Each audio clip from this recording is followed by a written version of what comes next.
خاتون جنت کی ماں عائشہ، کوئی دنیا میں تجھ سا کہاں عائشہ، تو ہے خاتون جنت کی ماں۔ یہ جو ریسنٹلی نوپور شرما کے ذریعے نبی صلی اللہ علیہ وسلم کی گستاخی کا کیس ہوا ہے، تو جو باتیں معلوم ہوئیں وہ امت کو جاننا بہت ضروری ہے۔ جیسا کہ آپ سب جانتے ہیں، نبی کریم صلی اللہ علیہ وسلم کی ازواج مطہرات میں سے ایک حضرت عائشہ رضی اللہ بھی تھیں۔ بلا شبہ وہ دنیا بھر کے انسانوں کے لیے ماں کا درجہ رکھتی ہیں، لیکن اسلام سے نفرت کرنے والے، اسلام کے دشمن، کفار اور بعض اہل تشیع حضرات عام طور پر یہ الزام لگاتے اور سوال اٹھاتے نظر آتے ہیں کہ ایک حدیث کے مطابق جب آپ صلی اللہ علیہ وسلم نے حضرت عائشہ رضی اللہ سے شادی کی تھی، اس موقع پر ان کی عمر صرف 9 برس تھی۔ سوال کیا جاتا ہے، اتنے بڑے مذہب یعنی دین اسلام کا سب سے بڑا اور اہم پیغمبر یہ کیسے کر سکتا ہے؟ اس پورے واقعے کے پیچھے سچ کیا ہے؟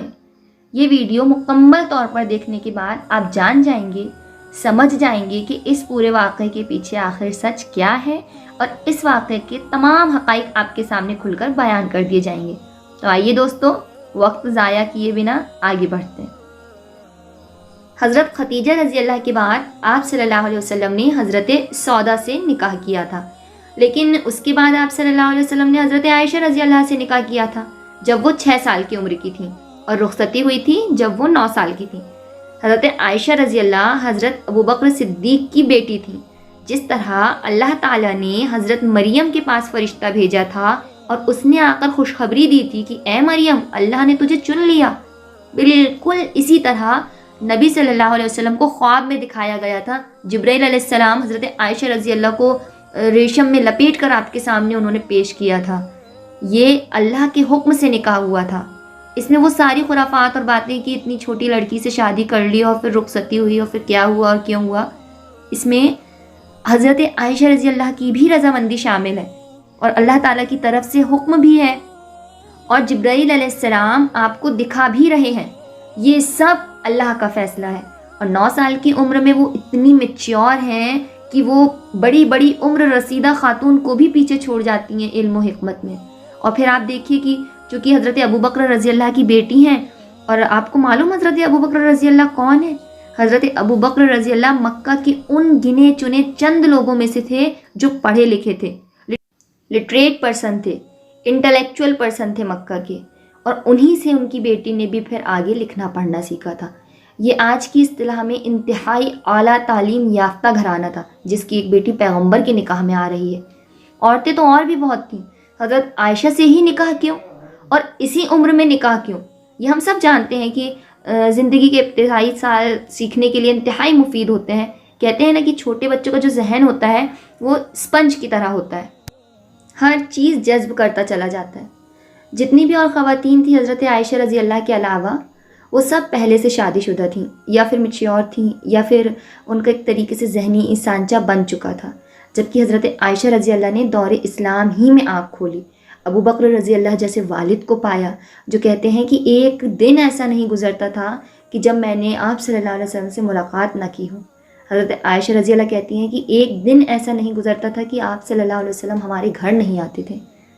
دن رات حضرت ابوبکر صدیق اور آپ صلی اللہ علیہ وسلم کی ایک طرح سے رفاقت تھی، اور وہ اپنے والد کے ساتھ آپ صلی اللہ علیہ وسلم کے سارے طریقوں کو دیکھ رہی، سارا دور ان کے سامنے۔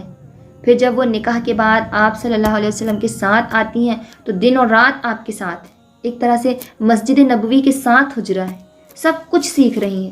جب ایک ذہن ایک خاص طرح سے بن جاتا ہے، پھر اس کو توڑ کے، اس کی ریکنڈیشنرنگ اس کے کر کے، پھر اسے کچھ سے کچھ سکھانا مشکل معلوم ہوتا ہے نا؟